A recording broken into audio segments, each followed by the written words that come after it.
everybody. You have Patrick McLain here, one of your guest hosts for Reimagine 2020. This is a really interesting guest, I think, not only because every time I hear about him, I hear education, selflessness, and really wants to push the space.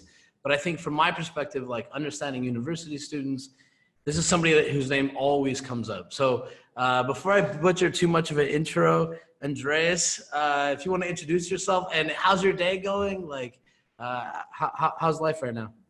Oh, thank you so much for asking, Patrick. I mean, life is great. I've been very fortunate. My day's going great. I've had a very productive day so far. I'm currently writing my 6th book, Mastering Lightning. And so every day trying to make a bit of progress. Writing a book is biting off little chunks at a time. So I'm very happy about being productive on that front today. And continuing to do the work that I do, which is education. I'm trying to educate as many people as possible about both the technical and social economic impact of Bitcoin and open blockchains around the world in multiple languages, and doing this on a neutral volunteer donation basis so that we can produce content that is ad-free, for free, and under open and free licenses that can be shared, mashed up, and reused by as many people as possible. So that's what I'm doing. It's a great job. I have to tell you, it's something that gets me excited every day. And I'm doing a lot of work with universities. As you probably know, a couple of my books, which are college-level textbooks, Mastering Bitcoin and Mastering Ethereum, are popular textbooks for university courses. But I also teach a university course for the University of Nicosia, which is a massive open online course on Bitcoin and open blockchains. So it's a big passion of mine. I think if I were to introduce myself, the one word that says it all is teacher. And I love teaching and sharing the enthusiasm that I have for this subject. A ton to unpack there. There's like my brain is firing. But like let's focus on teacher for a second. I guess I'll pick that. And I heard you say something about like how your day is going, and like you seem kind of excited, right? So like, is that your mission now? Would you say like you really, if you kind of would zoom out and say my role in this space is to help or deconstruct some of the, or demystify some of these concepts for a variety of audiences? And I guess my second part of that is that what you've done your whole life? Or like what led you up to that point? Like, were you always a teacher? Like, were you technical at some point? Like, how did you get to that moment in time? Yes and yes. That is my mission. It's been my mission since the beginning, since I got involved in Bitcoin in the beginning. And I have been teaching and doing seminars and public speaking my whole life. Am I technical? Yeah, I mean, I'm a computer scientist by training, and I have a master's degree in distributed systems. But hang on. But do you still write code? Like at any basis, like what's what code project are you playing with right now? So here's the thing. I've always wanted to keep coding as something that I do for fun and not something that I do professionally. I don't want it to turn into a job with deadlines and all of that crap. I code for various open source projects, and I also code a lot for internal stuff, for stuff that helps me. I mean, I run a fairly sprawling infrastructure of archival Bitcoin nodes and Ethereum nodes and other types of blockchain infrastructure around the world. I write code for my books, of course, the examples. But I also contribute little snippets to various projects. I do various internal projects that I code for. Most of the coding I do is fairly self-contained, not huge projects. It's either little patches here and there, or it's a lot of scripting, orchestration, glue integration, coding and recoding different formats. I mostly work in Python, which is my favorite language, especially for that kind of work. But I can program in probably more than 24 languages that I've programmed in my life. I started programming when I was 10 years old, so 38 years ago. Well, that starts to explain it. People that started programming when they were 10 are usually a different breed. Well, yeah, I mean, it's something that I really love to do, and it keeps me sharp. But I'm by no So you're you're means. you're a nerd. Like, would you say like I'm a Yeah, nerd? I'm a oh, tech without a nerd. Like, doubt. I'm an enthusiastically geeky nerd on every level. When it comes to computers, when it comes to technology. I mean, I've worked in every aspect of IT, and I do a lot of work hands-on. So I'm not just a coder. I'm also a sysadmin, and I do a lot of Linux sysadmin. I've been in the weeds there since the 90s. But here's the thing. When I first arrived in Bitcoin, I took a good look around me and I thought, okay, where can I contribute? And the truth of the matter is that as someone who is a hobbyist coder, and I have a lot of experience, sure, but I'm not a master cryptographer. I'm not a master mathematician, and I'm not a prolifically productive high output coder of the level of quality that is required for systems programming in Bitcoin and platforms like that. So the thing is that in that space, there are some world-class programmers that are just incredible. And I took a look around and I thought, okay, so where can I contribute? I could write code, but the one area that I see I have skills in that others don't is explaining these things, understanding them because I have the technical background, translating them into a common language, using good analogies to explain them, and teaching these concepts. And I could see that nobody was doing that. And I thought I can really make a much bigger difference if I focus on that rather than trying to compete at a level where other programmers are much better than I am. You know, sometimes it's not about knowing your strengths as much as knowing your weaknesses, right? So making an impact can be determined by many things. Like, you can make an individual impact by writing insane code and not sleeping for 72 hours, right? Or you can make an impact by driving an army, right? Or educating many people on right. the mission at hand. Like, I think teaching 30,000 developers how to code Bitcoin and open blockchains with my books has had a bigger impact than if I was trying to write code. well, and I think that's to your point. Like, and I think sometimes people in this world, they don't understand the difference. Like, they want to be good at everything, or they feel ashamed when they can't admit what they're good at, right? Rather than looking around the corner and saying, hey, I'm not necessarily failing at something. I could probably spend a lot of my time being really good at this, right? But there's another place that maybe I could be better, right? And Yep. depending on how you set your goals or how you judge outcomes, right? Like, is reaching 30,000 people better than X in some circumstances? Yep. A ton to unpack there. I'm trying to think of the next question I want to ask.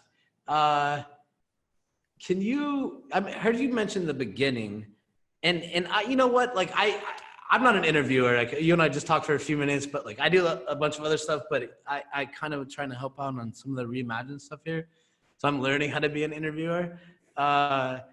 And I kind of want to understand. I've been asked, like, I asked my friends, like, I know a lot of people in this space, right? And I asked a lot of people about you, and everyone just like, this guy's awesome, good heart, Oh, thank you. good guy, wants to help people, right? And then I started asking, like, what did he do before blockchain? And like, that was like, everyone's like, actually, I don't know. So do you mind walking the audience through, like, how did you get here? Like, what were maybe the steps in your life? And again, there's thousands of college students who are gonna be watching this, right? Right. And right. and I'll caveat for a second. We've fought from the blockchain clubs to the organizations to being allowed to be associated on campus. And I think students sometimes are wondering what their career is in blockchain, right? So I'm asking this in the context of, like, how did you get to this point? What were some of your previous experiences? And then what was that day or what year did you really like hook in?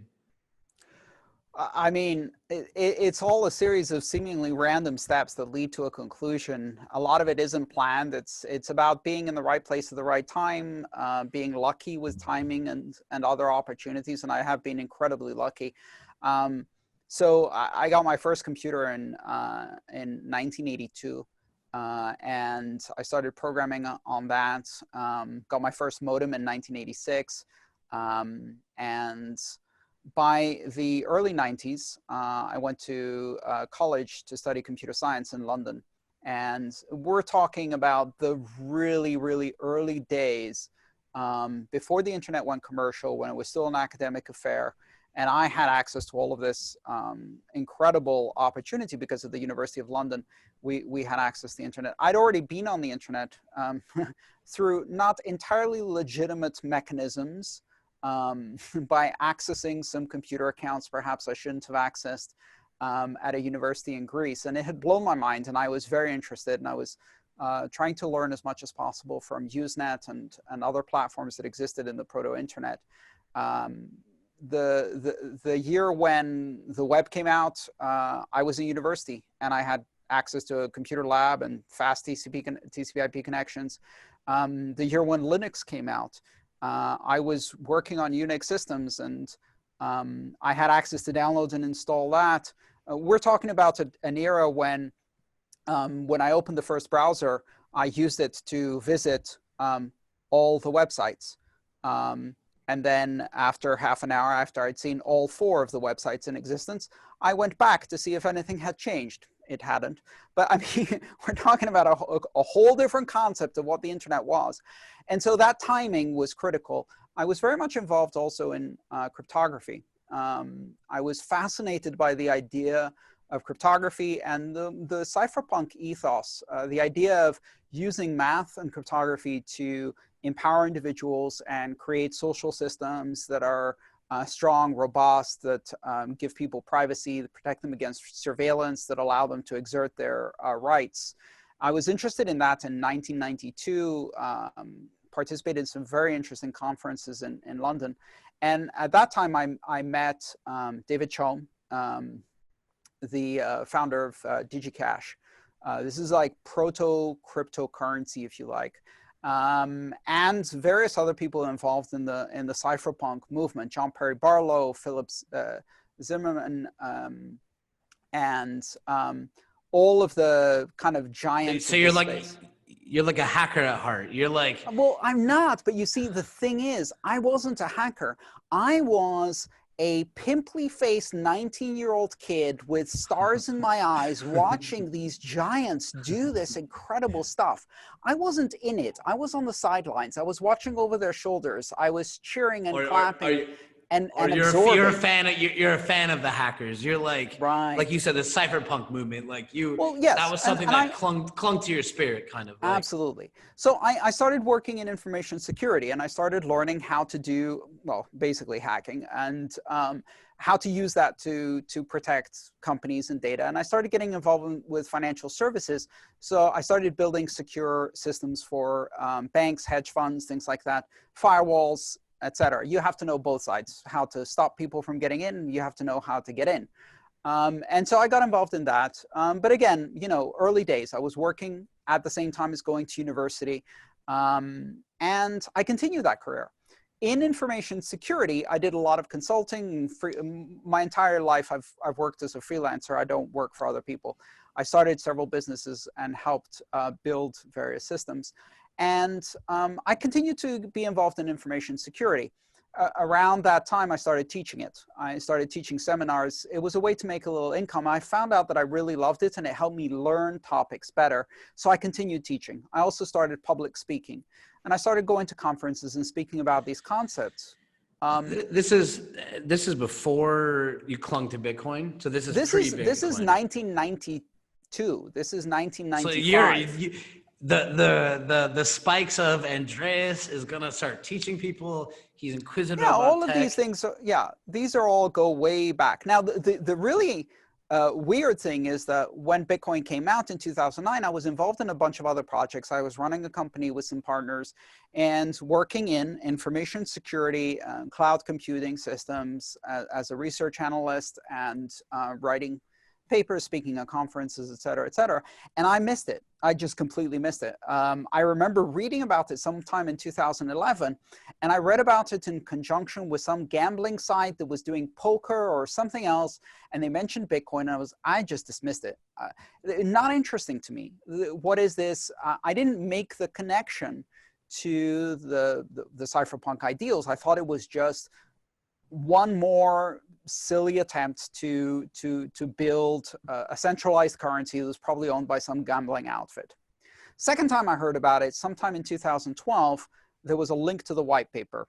I read the white paper, it blew my mind. It made all of the connections to all of the things that I was interested in the past and hadn't seen much movement on.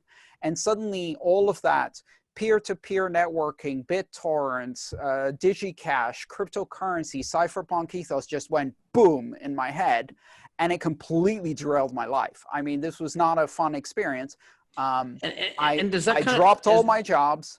I stopped eating, and I just dove straight in and started reading everything I could, and the rest is history. I stopped doing everything else.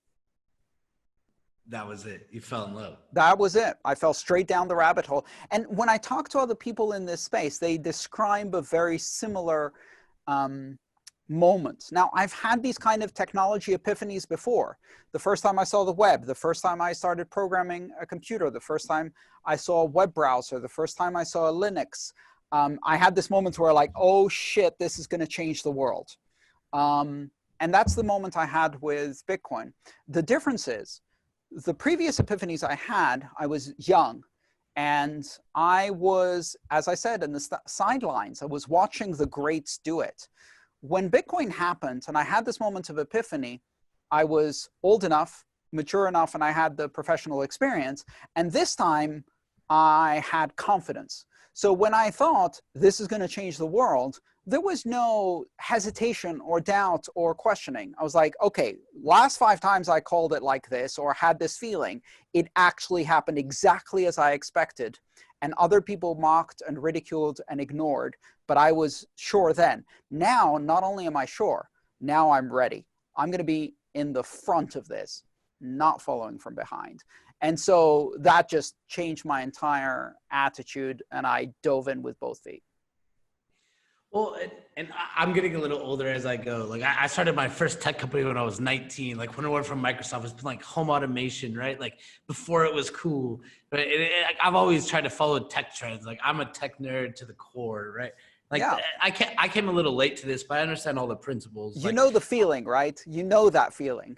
Well, and while you were saying that, it was like I was thinking, I was like, damn, like I've seen some technologies, right? But like this one is definitely odd, right? It's right. Definitely, you can understand the sense of how odd it is because politicians are mad at it, governments are mad at it, SEC, basically no one's not mad at this. Like, but you see, the thing is, a lot of people who are into technology today were not around in the early days of the internet because the history we have of the internet today is mostly, and then Al Gore said it was great and everybody applauded.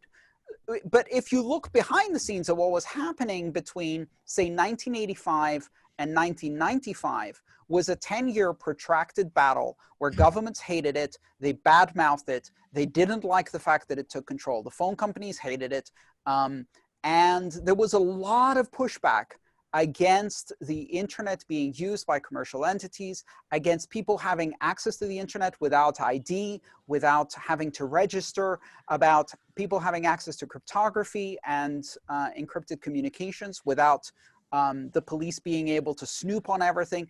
Those battles are very similar to the battles we see today in Bitcoin. The difference is that because the internet succeeded, we rewrote history and made it a big old kumbaya, where none of the difficult battles are really known by people today. And if you actually look back in history, you'll see the same thing happened with a bunch of very disruptive technologies. People resisted electrification. People resisted the automobile. People resisted television, the telephone, radio. We're gonna have self-driving cars with someone sitting there with the whole software to stop less people from dying. And the only reason less people are gonna die in their cars is because humans think that robots are scarier than them falling asleep at 5 a.m. right? Like we have, right? Well, actually, I was sitting in my chair kind of moving because I as I'm learning to be a better interviewer, I've been like watching videos on people. I watched one on you the other day, and one thing you said that like really resonated with me was when I was 25 years old, I opened 2 restaurants in Tanzania. So I lived in East Africa for a long time, right? So this is 10 years ago now.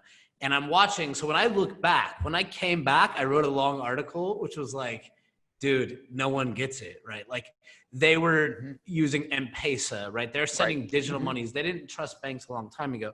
And one thing I heard you said, which I always thought about, and I think to these pillars, like why Bitcoin or why cryptocurrency might be so disruptive, and would like to hear you talk about it. You gotta let me get my, like, the thing that pinged my ear when you said it the other day was, you know, when I looked at Africa at the time, or East Africa, that was my small view into it. Mm-hmm. It was to say that people had called America, that would say that it had the largest copper mine in the world because all these coaxial cables are running underneath the ground.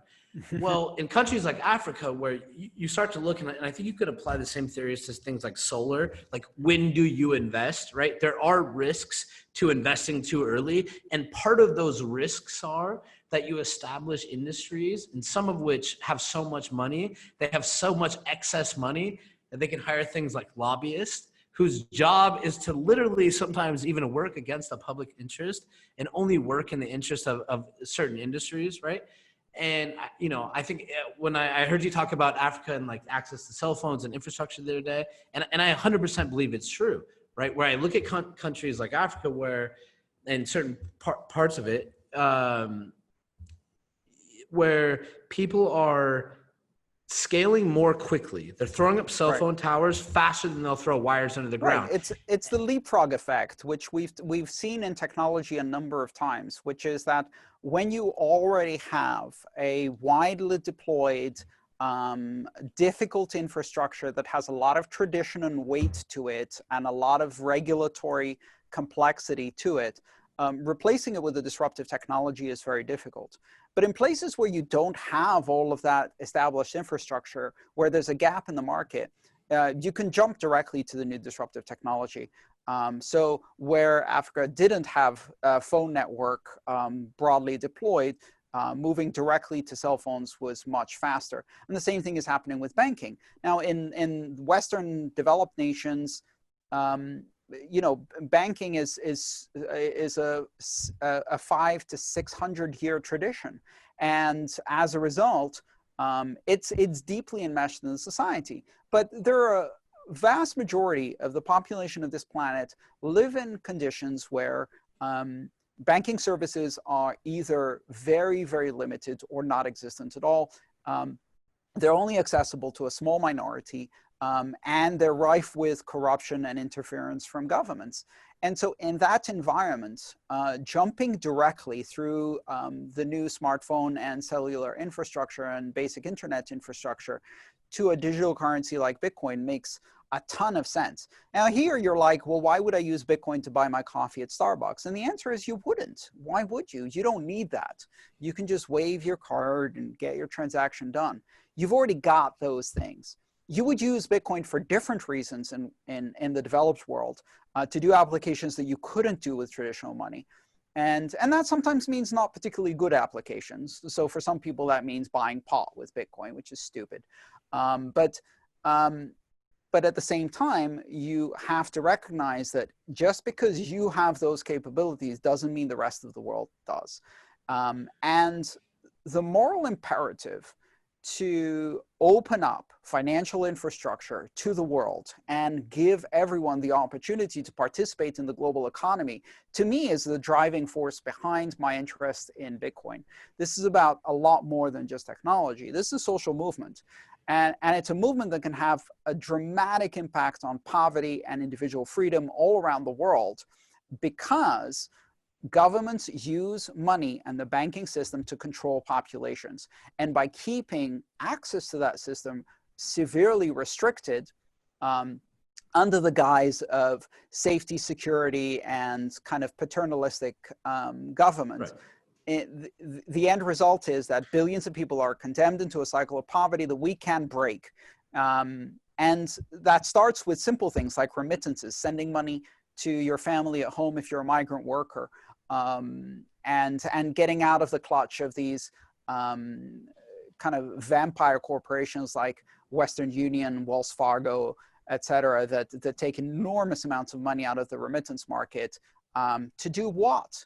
To do what email has been doing for 25 years on the internet, and to do it slower and with more restrictions, and then charge a fee that is, in some cases, 20, 30, 40% of the amount being sent. That's unacceptable. And changing that equation can put $500 billion into the hands of the poorest people on the planet right now.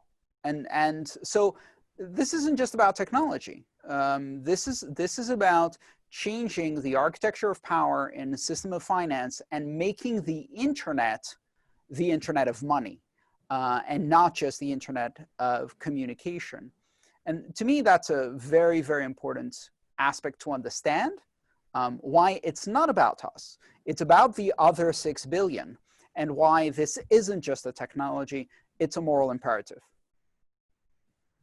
A ton of amazing things you just said. Like I've been sitting in my chair the whole time we're talking, and it's 1 a.m. for me, so I take some of these calls late. But like, I want to get more. I definitely want some of the students to hear your thoughts on, like, if you're a kid today, what you'd be thinking. But I want to stay on some of these points. And it's actually what I was getting at earlier, right? Around when I look at infrastructure or leapfrog effect, the thing that scares me the most about leapfrog effect is the lobbyists, right? Where people's or governmental interests, et cetera, might tend to supersede via a variety of mechanics what people actually want, right? And I understand we can find countries like Venezuela, Zimbabwe, right? And I actually believe in this. We have an internal project that we showed some people, but we've been building like a government in a box for a long time, like open source. So like if a country fails, it's like, boom, like here's everything you need, like, and trying to get as many people to contribute. So that's kind of how we think internally. But I guess I understand on one side, there's a lot of populations where their tendencies make it very easy for them to adopt blockchain or cryptocurrency. But I would like to hear more of your thoughts around, like, how much do you think the fight pushback is, right? And I always try to sum it up in one way to say, A, they're scared about tax revenue. B, if you look at how they treat, I'll use the U.S. I'm from the U.S. So say how they treat Russia or North Korea, et cetera, they sanction them, right? They sanction them through the banking system. They sanction them through SWIFT. Well, it's a lot harder to sanction someone when they can pass a USB stick with $10 billion of cryptocurrency in a coffee shop. So I inherently believe that this is a war in the fact that the minute they can't sanction people with their bank accounts, all hell breaks loose, because this is their last weapon before drones, basically, which seems like the next thing, I guess. So like, how much do you view the kickback, whether it's cryptocurrencies? How do you think banks are going to fight back? I know the countries that you think will adopt it, but what about the ones that you think will fight it? Oh, I think we're absolutely going to have a fight on our hands. And the reason is that, so far we naively look at money as technology that is used in order to express value, an almost linguistic system of value. That is and should be the purpose of money. You can break down money into 3 primary functions: medium of exchange, store of value, and unit of account. I did a talk where I talked about the 4th element of money, with the 4th function of money, which is money as a system of control. And that is how governments view money. They view money as a mechanism for surveillance, control, vetting, authorization, and limitation of power. And their monopoly over money and over the flows of money gives them an enormous amount of control, and they use it as a geopolitical weapon. Here's the problem. When you use money as a system of control, you break its other 3 functions. You break its commercial utility. You break its ability to create trade flows, to lift people out of poverty, to create an economic engine for the world. And so in the end, what that ends up doing, in my opinion, and this is a political opinion, is it undermines the very political goals you're trying to do. The way to lift people out of the clutches of a dictator is to give them financial independence so that they can get rid of the dictator. Sanctions actually do the opposite. They trap people into poverty where the dictator can exploit them even more so than before. But that's why we do it, because it serves us well to keep these countries contained under dictators, because then we can send in the corporations to extract the copper, the oil, the lithium, whatever, just like we recently did with Evo Morales, for example. You know, it wasn't about elections. It wasn't about politics. It wasn't about capitalism versus communism. It was about going in and getting the lithium. It's always about something like that. And so in the end of the day, these political uses of money end up destabilizing the world by creating environments where poverty thrives and people who are desperate and under poverty can be exploited, radicalized, and can be used for violent ends. So the classic liberalism approach to this is that we gain more by expanding our cultural sphere of ideas that have to do with independence, freedom of speech, freedom of expression, freedom of trade, open markets, and drag more countries into that sphere of influence by exporting our culture, not our weapons, not our bullying, not our sanctions.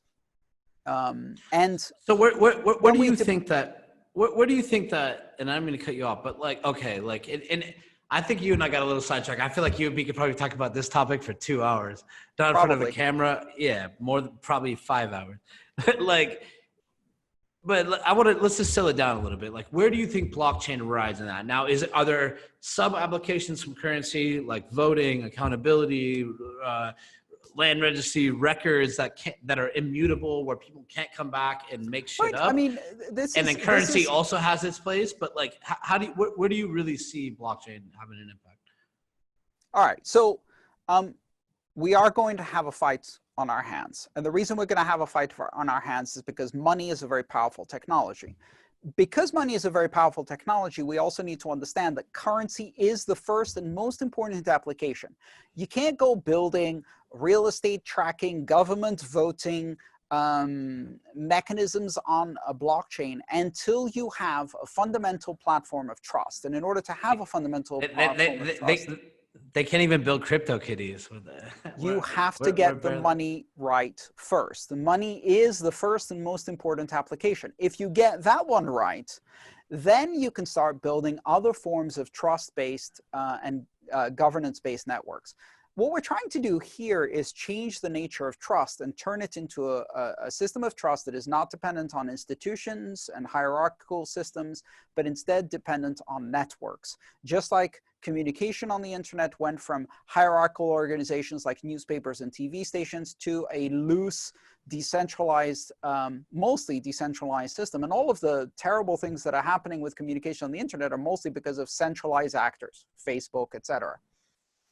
Can we do the same with money? Can we take money out of the hands of centralized institutions and break it free on the internet? And once we do that, and we build a platform of trust. You might hate me by the end of this interview, or you might love me. Like, okay, so let me ask you a question. Like, if you were to frame, like, if you were to pick your perfect example, like, if you could apply that in any country, whatever, what would that look like? So tell me what you think, like, and I keep hearing you saying what we're trying to do here. Right. So I'm asking myself, who's we? What? Yes. Right. Like, what are you actually trying to do? Like, give me the best case scenario.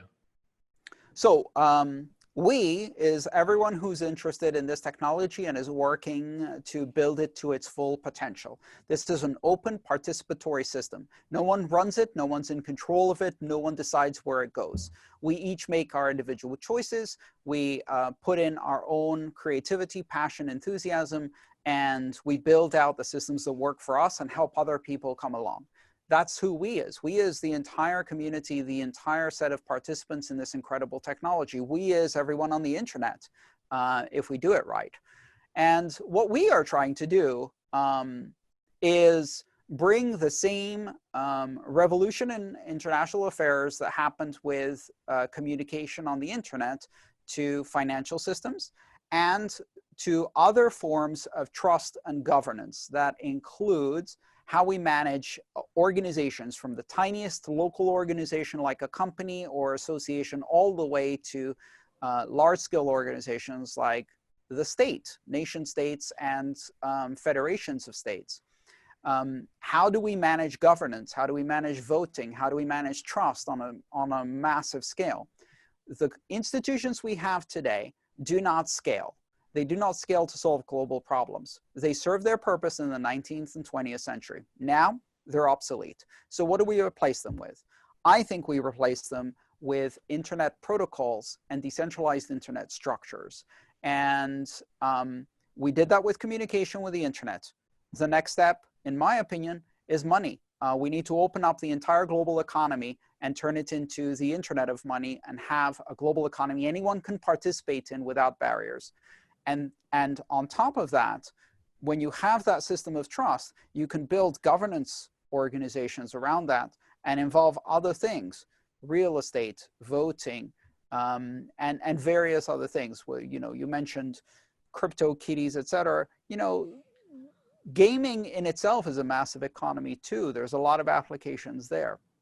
But fundamentally what it is switching from systems of trust that depend on hierarchies where power is very concentrated and easy to corrupt, to systems of trust that are based on broad-based participatory networks and internet protocols.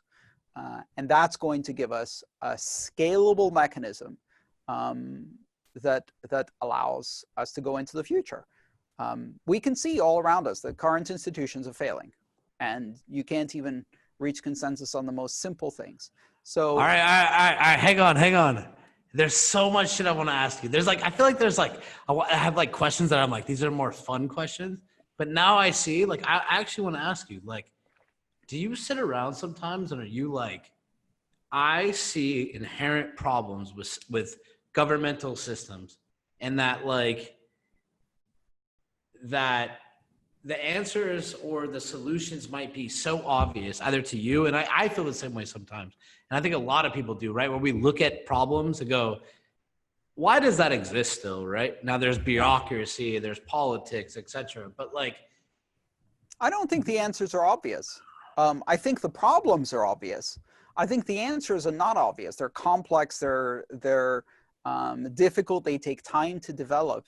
But what I do see as obvious is, to me, I see the world as systems. And I look at these systems, and the thing that's most striking about their systems is the architecture of power, which means how do different participants in a system, how do they exert power over the system, and who has power in a system?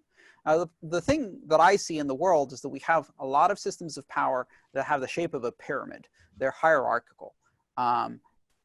People get more and more powerful the closer you get to the top, whether it's the presidency, whether it's the shareholders in a corporation, whether it's class-based and economic issues in society, et cetera, et cetera. And then I look at the internet, and the internet, for the most part, has an architecture that is flat.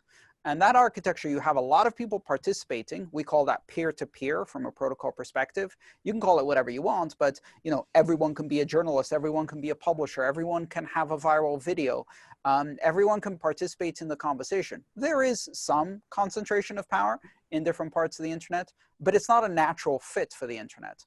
And so I think those kinds of flat architectures work better and scale better than hierarchical architectures. So when I look at this, I don't see easy solutions, but what I do see is clear directions. And these are things that develop over decades. I saw them with the early internet, and they played out pretty much how I expected. You can't change human nature, but you can change society's architecture. And I feel that a lot has improved because we've changed some of the fundamental society's architecture. And I think we can do the same again and again and again. History isn't static. It's something that through our actions, through our passions, through our ideas, we get to form. And I'd rather be a participant in that and have an opinion and share my ideas and promote ideas and explain ideas to other people than sit back and complain about the state of the world and not actually have any action to fix it. No, dude, 100%. I'm telling you, I'm not you in blockchain, but I try my hardest to literally give money to students, promote engineers, and figure out why people aren't building this stuff, right? Ever since I entered this space, it was actually something I cared about. When I was asking people for notes with you, and I kind of, I'll lead to my next question. at one point last year I bought like every domain to like Bitcoin for Christmas. Cause like really, when I was like really young, I helped Best Buy launch like Geek Squad all over America, right? When it was like this very interesting job when I was young, taught me a lot about business or whatever. And what I learned from that, like literally launching this thing, I was like someone in charge of it. It's just how to really distill things down for people, right?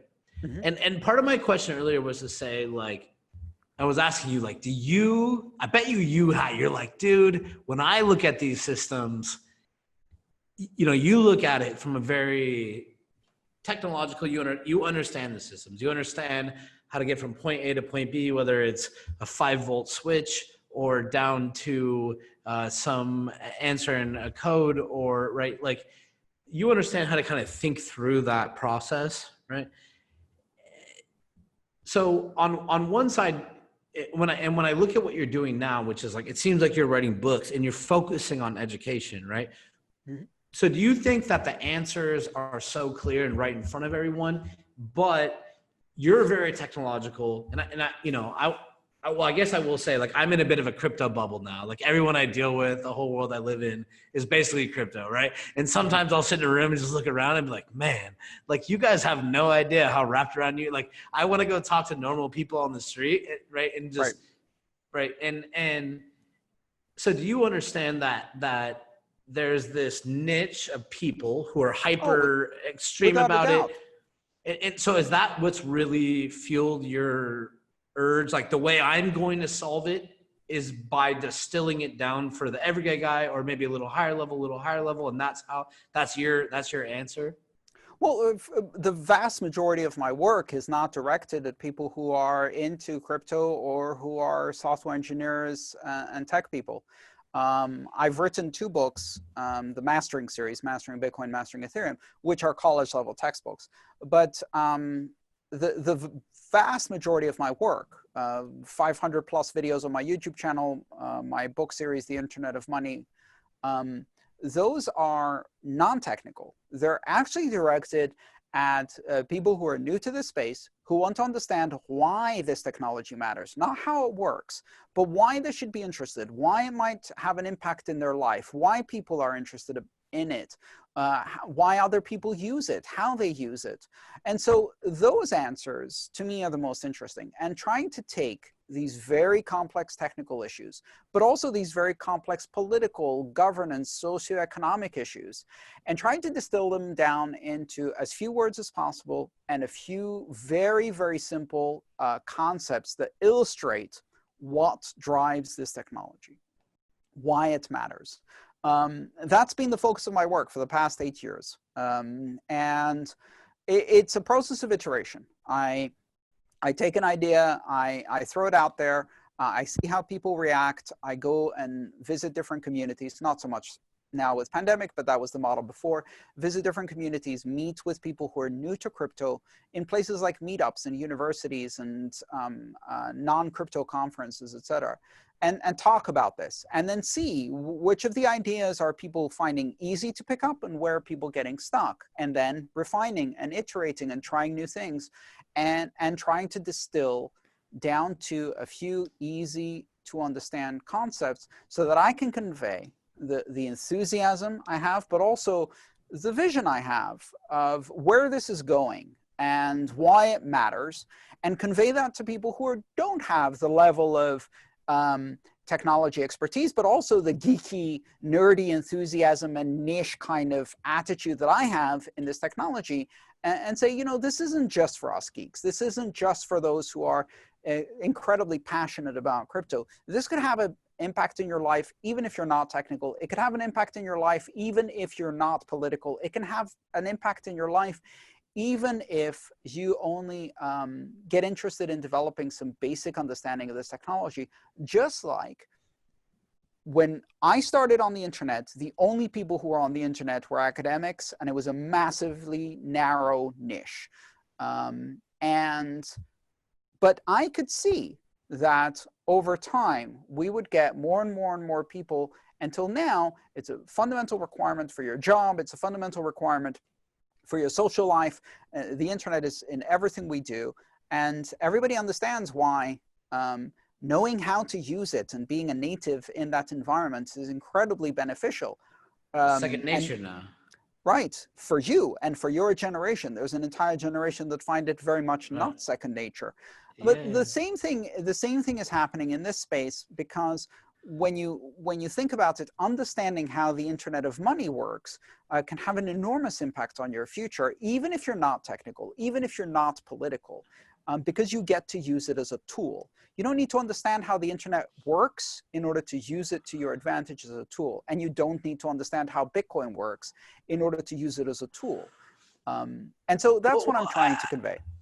100%. And I guess to kind of go back to our point earlier, where we were talking about like the difference between maybe being an engineer at some points or understanding that you could have a larger reach, right? Mm-hmm. So you obviously understand now that you have a larger reach. And I'm sure there's like multiple groups of people that you want to target, right? Like maybe you want to inspire the technical or the younger generation as they make the next step. But like, what's your biggest target? Is it grandma to get into Bitcoin? Is it the engineer? Like, if you were to, do you have a target? Like, Yeah, what's absolutely. the biggest bang for the buck, I guess? Like, so it's non-technical people. It's people who are new to cryptocurrency, who find it all very bewildering, a bit strange, slightly quirky, give me an age scary. demographic for that. Like, when you think of that, oh yeah, what's the age of that when you put it in your head? It's entirely the next generation. It's 5 to 30. 5 to 30. Yeah. So you're less like grandma, and you want the new generation on it, or no, absolutely no. This is barely. Okay, I'm a Gen Xer, right? This is not about Gen X.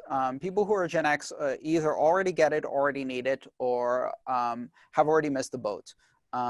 Boomers are not going to necessarily be able to, with few exceptions, make the transition and absorb this much change. Their life has been full of very, very extreme change already. But like the internet, this is a generational thing. Let me pause you for 1 second. I told you by the end of this interview, you might hate me, but I want to stick on this point because I actually want to get through it. When you mean they can't absorb this much change, what does that mean? They can't switch to understand a Bitcoin wallet? No, I mean, it goes much deeper than that. I mean, the internet is already alien to boomers. And this represents a technology that is disrupting something that they thought was stable, eternal, and always like that, which is money. And you can't just go and pull the rug out of people, out from under people and expect them to quickly adapt to a new reality. That's bewildering. The thing is, the internet was a generational change, which means that there is a generation that was born with it always being there. And to them, this is a native technology that has always been so and makes perfect sense. The same thing is happening with cryptocurrency. A whole generation is growing up now where there always was a native internet money. And that makes a hell of a lot more sense than this other system that their grandparents use. It will always be strange to their grandparents, and it will always be perfectly normal to that generation. And then there's the in-between. The in-between is kind of the late millennials, early Gen Xers, and they're kind of in between. They can absorb this level of change into their life. But I am absolutely targeting a younger audience, younger than me really, and trying to help explain this technology to people who are going to live with it their entire lives. And that's where it matters. You know, this weird phenomenon is going to happen over the next decade, which is this. In almost every jurisdiction in the world, you can't get a bank account until you're 16 years old. Sometimes 18, sometimes a bit younger, but it's somewhere around there. You can't gain access to the key tools of finance, a bank account, a debit card, etc. All of these kids are online. All of these kids are trying to buy music, games, blah, blah, blah, blah, blah, and don't have the financial means.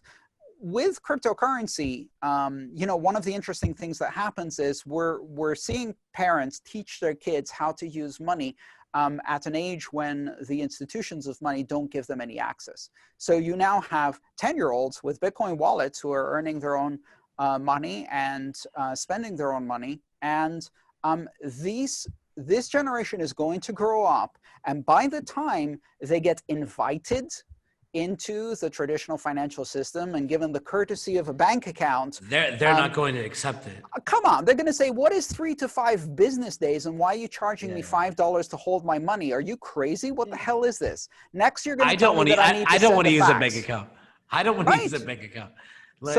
So that's the generational gap. And so my target is very much in explaining this to the in-between generation that is making a massive transition. We all are living in a new world now.